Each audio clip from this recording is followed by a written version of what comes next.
तो खास मेहमान हमारे साथ चर्चा में जुड़ चुके सिद्धार्थ यादव, प्रवक्ता बीजेपी के इस वक्त हमारे साथ हैं। सुरेंद्र राजपूत, प्रवक्ता कांग्रेस पार्टी के। मलुक नागर, नेता आरजेडी के इस वक्त हम आरएलडी के हमारे साथ हैं।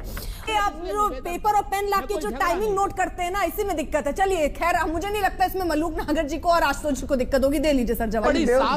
हमको आप कुछ भी अच्छा, मैं मलुक जी को और आशुतोष वर्मा जी को भी जोड़ लूं। मलुक जी जरा मुझे समझाइए, जवाब एक भी नहीं दिया। मुझे जरा एक चीज समझाइए, जिस तरह से अब ये मुद्दे बदल रहे हैं, आप मान रहे मुद्दा विहीन कहीं चुनाव होता जा रहा है, या इन 2 फेज के जो इलेक्शंस हुए हैं इनको देखने के बाद कहीं ऐसा तो नहीं कि रणनीति में बदलाव किया जा रहा है? देखिए अर्पिता जी, पूरे वर्ल्ड में जितना देश तरक्की कर रहा है, हमारे देश के टेलीविजन भी उतने ही तरक्की कर रहे हैं।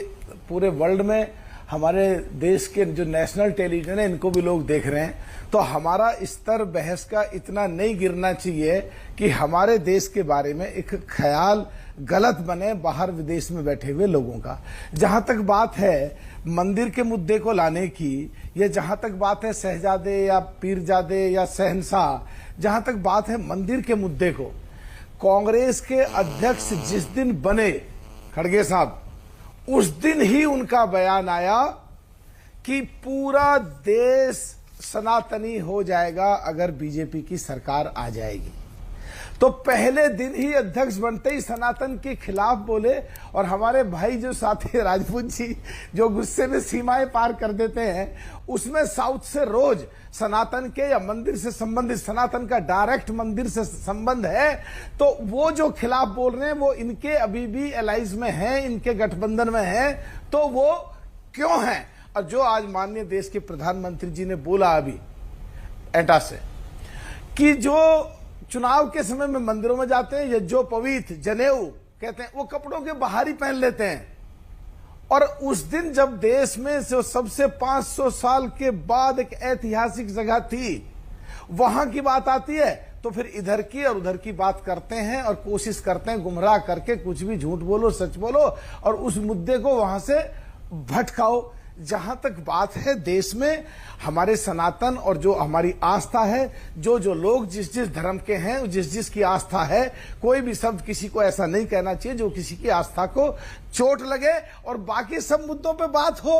मैं कहना चाहता हूं जो हमारे साथी राजपूत जी हैं, जब संसद में बहस होती है, जब किसानों के मुद्दे चल रहे होते हैं, मेरे 17वीं लोकसभा में सबसे ज्यादा इशू रोज करें 864 है, वहां बेंचें इनकी खाली पड़ी रहती हैं। अब टेलीविजन पे आके चुनाव के टाइम पे आके उन मुद्दों को, अरे संसद किस लिए बनी है, किस लिए एमपी बने हो, किस लिए संसद में जा रहे हो, वहां पे जब चर्चा होती है तो वहां साफ दिखते हैं, नदारत दिखते हैं, वहां कोई होता नहीं है बात करने वाला। तो देश के हालातों पर सभी बारे में चर्चा तो होनी चाहिए, मुद्दों पर भी बात होनी चाहिए, पर संसद जब चले संसद में भी बात होनी चाहिए।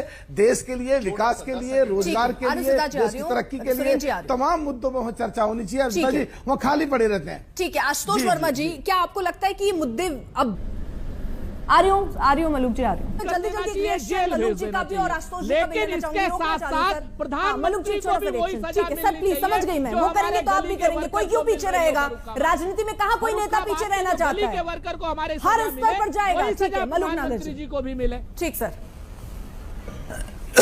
जी देखिए अर्पिता जी, मुझे एक सीधी सी बात कहनी है, सारे मुद्दों को छोड़ दो, शहंशाह, शाहजादा, पीरजादा, पाकिस्तान, हिंदुस्तान, मुसलमान, हिंदू, सबको छोड़ दें। अगर एक सीधी सी बात करें, क्या कांग्रेस किसानों की बात जब संसद में हो रही है तो इनकी बेंचें खाली पड़ी रहती हैं? तो क्या सुरेंद्र राजपूत जी बताएंगे ये क्या कभी कुछ करते हैं? नंबर 1।